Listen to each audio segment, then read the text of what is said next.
Bonjour les humains, 25 août 2026. Bienvenue si vous êtes nouveau sur la chaîne. Ne vous fiez surtout pas à une seule vidéo. Allez voir mes playlists. Je traite tout un tas de sujets très différents. Alors nous sommes ici dans la playlist La Bible, playlist que je mettrai en description de cette vidéo. Et il faut que je vous informe de quelque chose parce que je me suis rendu compte. Enfin, on ne peut pas tout savoir hein, de toute façon. Mais là, il s'agit quand même d'une information assez importante concernant le fait de l'importance, justement, d'avoir plusieurs versions de la Bible, et parce qu'il y a des annotations. Ces annotations, j'en ai déjà parlé, ne sont pas les mêmes euh, dans toutes les Bibles et ne concernent pas les mêmes versets. C'est surtout ça, parce s'il fallait mettre toutes les annotations de toutes les Bibles euh, sur chaque verset cité, on aurait des Bibles qui feraient 20 kilos. Hein. Et puis parfois, il y a des compréhensions qui sont autres d'après les nouvelles découvertes, etc. Et puis tout simplement des informations complémentaires.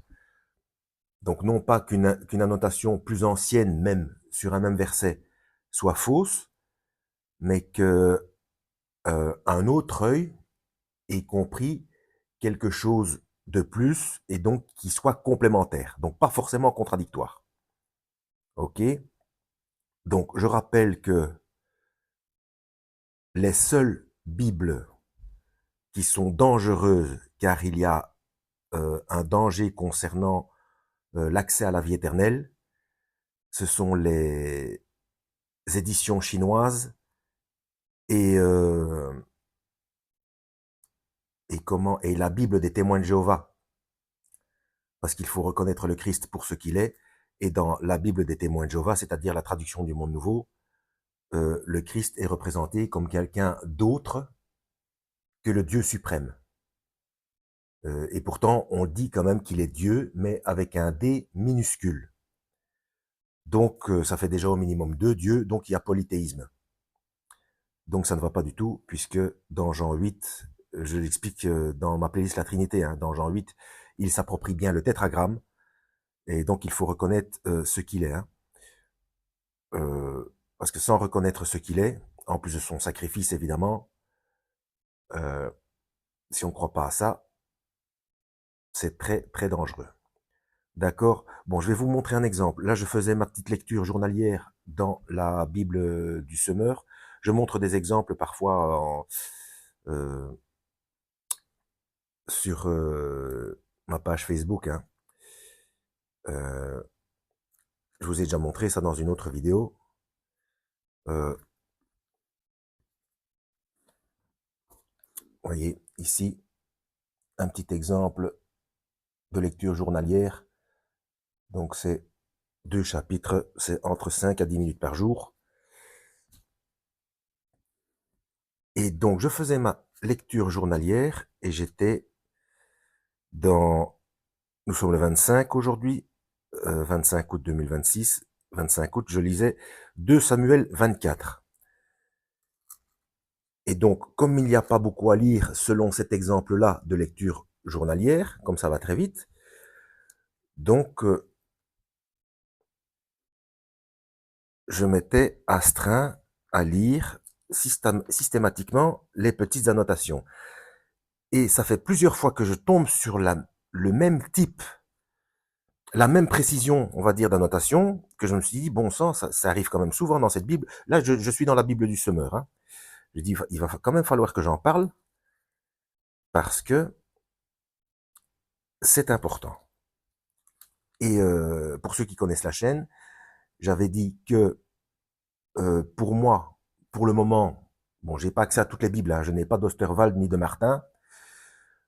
Pour moi, pour le moment, d'après ce que je sais, la seconde 21, qui a été pas mal corrigée par rapport à la seconde 1910, c'était la plus exacte.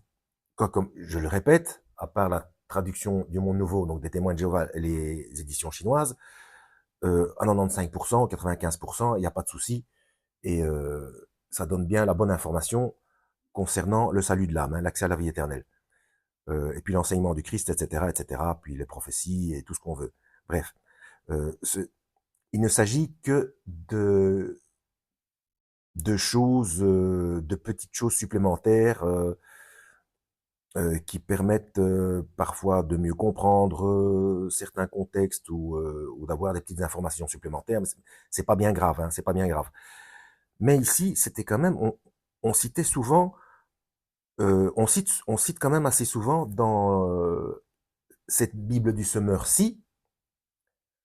Alors, c'est la dernière révision qui date de 2015. C'est ça qui est important. Donc, il n'y a peut-être pas ça, parce que je n'ai pas d'autres Bible du semeur ici. Donc, mais pour moi, a priori, il semblerait qu'il y ait une différence, puisque c'est la dernière révision, qu'il y ait des différences par rapport à l'ancienne. Donc, c'est 2015. Et donc, en voyant ces annotations, je me suis dit, je vais quand même vérifier, je vais faire le parallèle avec la seconde 21. Parce que moi, naïvement, je pensais que second 21, le 21, était là pour l'année, donc 2021.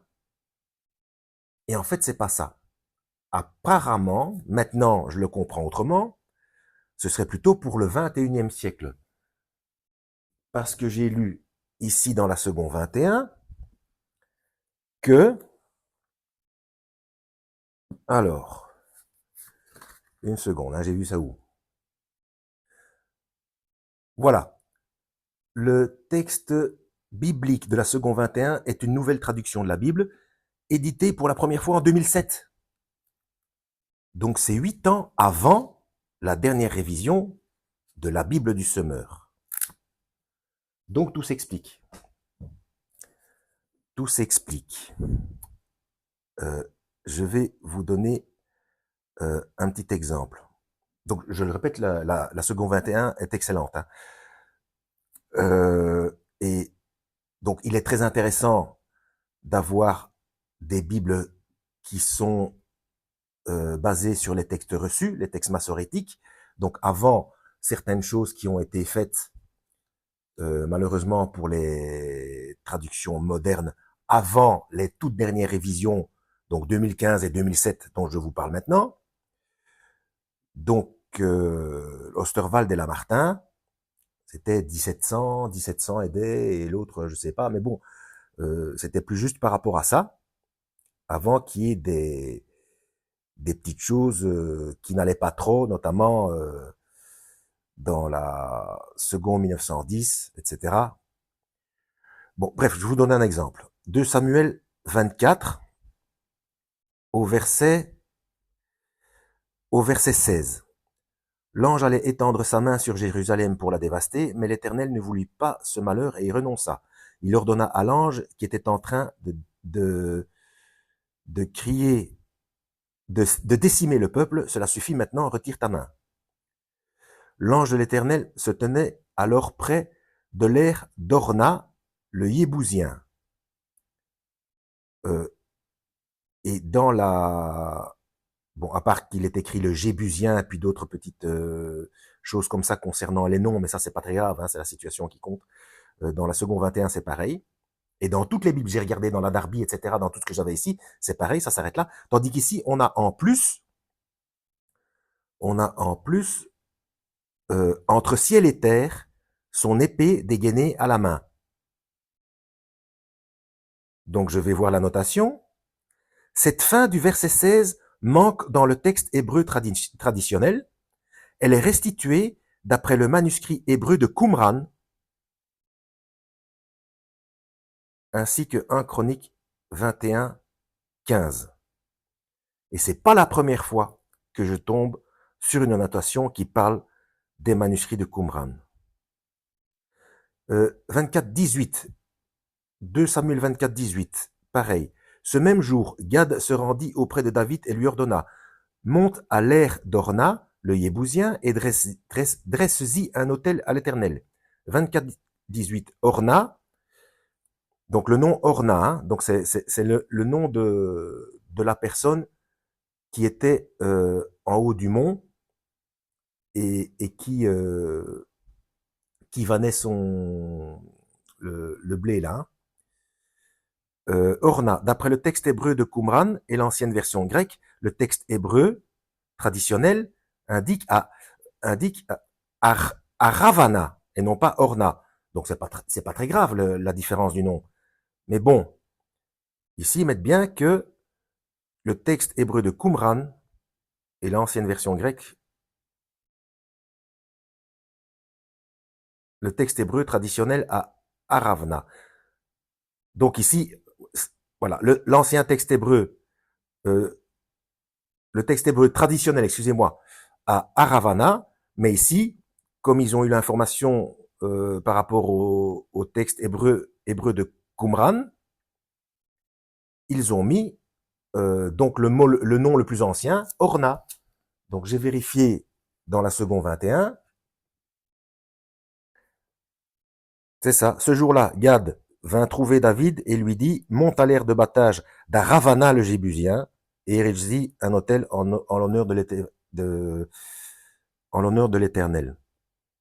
Donc même dans la seconde 21, c'est Aravana, alors qu'ils ont découvert dans les manuscrits de Qumran que c'est Orna. Bon, c'est pas très grave, hein. Mais voilà, je tenais à souligner, et c'est pas la première fois que ça arrive. C'est pour ça que je m'étais dit, il faut que je fasse une vidéo par rapport à ça, parce que ça fait plusieurs fois qu'il se réfère dans la dernière version, donc la dernière révision de 2015 de la Bible du Semeur, qu'il se réfère au manuscrit de Qumran.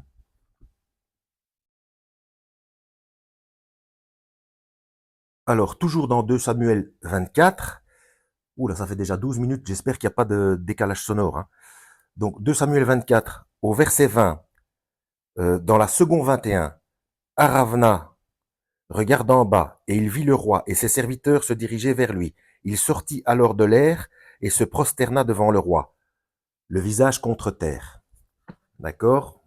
Le même verset. Dans la Bible du Semeur, édition révisée 2015, Orna, qui était en train de battre du blé, regarda d'en haut et vit le roi et ses ministres venir vers lui, revêtus de vêtements d'étoffe grossière. Il sortit et se prosterna devant le roi, le visage contre terre. Donc on n'a pas le fait que le roi et ses ministres sont revêtus de vêtements d'étoffe grossière. Et on sait que dans la culture hébraïque, c'était pour montrer, c'était soit un deuil, soit une souffrance quelconque, etc. C'était en signe d'humilité. Donc c'est pas très grave, hein, mais c'est quand même plus précis. Et on comprend mieux le contexte de la souffrance de David, parce que justement, il va sur le mont Moria pour acheter ses terres à ce fermier là, qui est en train de battre du blé. Donc c'est là où se trouve maintenant l'esplanade du mont du Temple. Hein. Alors, 24-20, revêtu de vêtements d'étoffe grossière. Donc la notation, les mots orna et aussi qui était en train de battre du blé et revêtu carrément qui était en train de battre du blé. Ah, on l'a pas dans la seconde 21, j'ai pas vu. Et revêtu de vêtements d'étoffe grossière, manquent dans le texte hébreu traditionnel et sont rajoutés ici d'après le texte hébreu de Qumran. C'est quand même bien ça, de rajouter des trucs qui viennent de Qumran.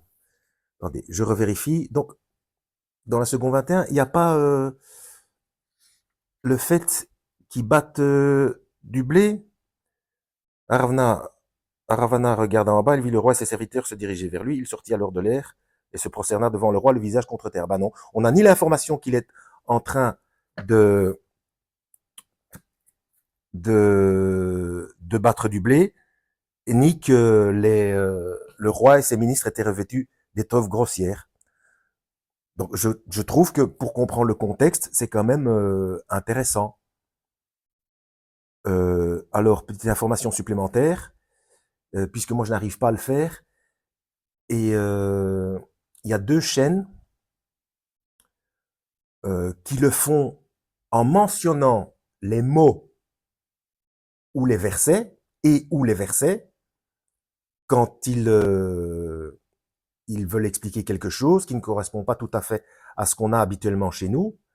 Donc ils font référence au manuscrit de Qumran, en donnant des exemples. C'est rare, mais ça arrive. Des exemples de mots ou de versets. Ce sont les chaînes Théonopsie et Arkenoia. Donc c'est pour ça que moi j'aime bien ces 2 chaînes-là. Concernant cette recherche de l'exactitude des textes. Et aussi Watchmen Québec, mais ça c'est plutôt du fait de se référer au texte massorétique, donc avant qu'il y ait eu des petits changements par la suite. Donc en fait, il y a 2 périodes. Il y a les textes reçus massorétiques, dont Jonathan de Watchmen Québec parle dans Osterwald et Martin. Et ensuite, il y a eu un petit flottement concernant l'exactitude, on va dire. Que ce soit fait exprès ou pas, que ce soit malveillant ou pas, on va pas débattre là-dessus. Mais par la suite, que ce soit dans la seconde 21, et encore plus, je viens de le voir, je viens de vous l'expliquer, dans la révision 2015 de la Bible du Semeur, des rectifications grâce au manuscrit de Qumran. Mais là où c'est le plus important, ça a l'air d'être dans la révision 2015. Donc forcément, de 2007 à 2015, donc il y a 8 ans, ils ont tiré des informations supplémentaires parce que tous les jours, régulièrement, on fait des découvertes dans les manuscrits, dans les grottes de Qumran. Donc peut-être que, en toute logique, si Louis II refait une nouvelle version aujourd'hui en 2026, elle sera encore plus complète que la révision 2015 de la Bible du Semeur, puisque maintenant, apparemment, on tient compte, heureusement, des manuscrits de Qumran. Voilà. 18 minutes. Je tenais à ce que ce soit su. J'espère que je n'ai pas été trop brouillon. Donc, vous voyez, ici, j'ai donné 3 exemples, rien que dans 2 Samuel 24. Donc, c'est vraiment très intéressant. Donc, ne jetez pas vos anciennes versions, parce que parfois, je vous l'ai déjà dit, dans la Bible d'Arby, là, ça c'est une vieille Bible, la Bible d'Arby, et je trouve des annotations qu'il n'y a pas ailleurs, et qui permettent aussi une meilleure compréhension. Donc voilà, il faut faire les parallèles à gauche, à droite, et pour bien faire, il faudrait s'intéresser aux langues originales, hébreu, araméen et grec ancien. Voilà, en espérant avoir été utile. Lisez la Bible en description de cette vidéo. À la prochaine, lisez la Bible et que Yahweh vous guide.